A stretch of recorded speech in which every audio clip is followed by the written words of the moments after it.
Hey guys, Israel Favela here with Clearview Realty. I want to give you guys a market update of what's going on in September this past month in 2021 and compare it to previous years just to kind of give you an idea of what's really going on here in the market. So I'm sure that you all have heard that in the past few years that it's been more of a seller's market. So it really puts sellers more in the driver's seat and gives them the advantage in terms of negotiating, gives them a lot of leverage to be able to get to net the most that they can. But I want to give you guys kind of an understanding of what that looks like in terms of the numbers in this past September, right? So let's jump right into it. So in September in 2021, the median sales price is 202,000.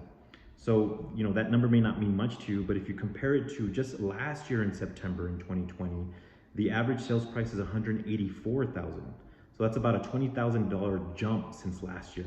But if you go back just another year in 2019 in September only, the average sales price is 165,000. So it's about a $40,000 jump just solely in the past 2 years, right? It's just crazy how much the market has shifted.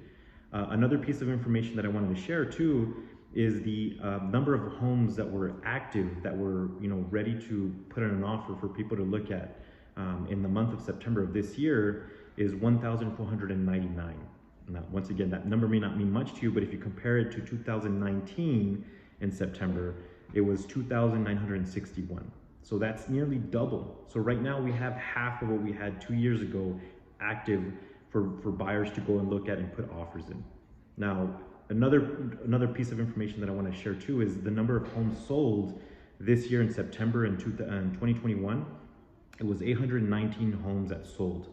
If you compare it to September in 2019, it was a 647.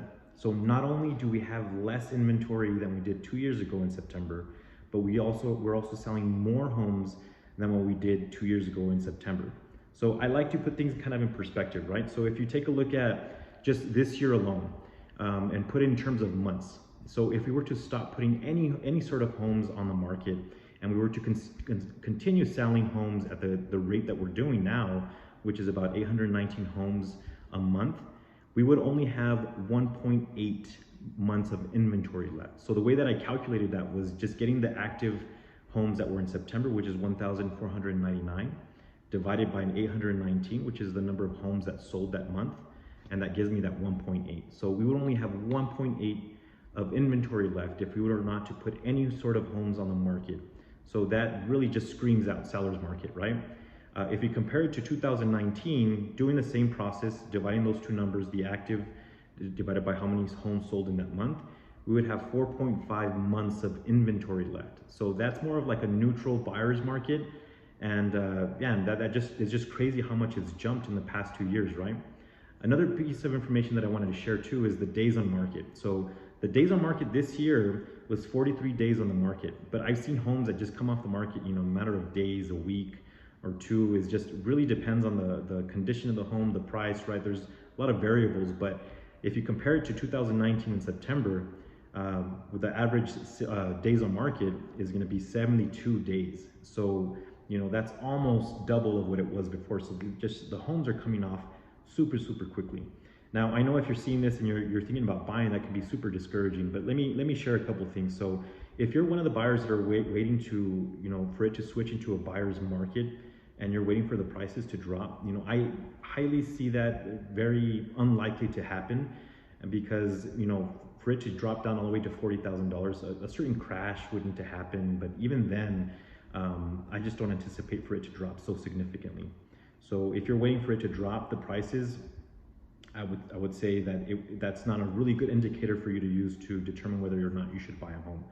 Another thing too, if you are waiting for it to shift into a buyer's market, that way you don't have to have, that way you have more of the leverage. Yes, you would be saving more money up front, because right now what buyers are doing is trying to put money more on top of what they're asking for, cash.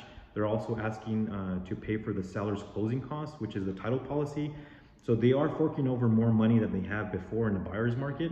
But if you're waiting for that to happen, so you have to put more money up front, what you're risking right now, because the interest rates are so low, if you wait such a long period of time, the interest rate may creep up, which, it fluctuates. We never really know when it's going to go up or down.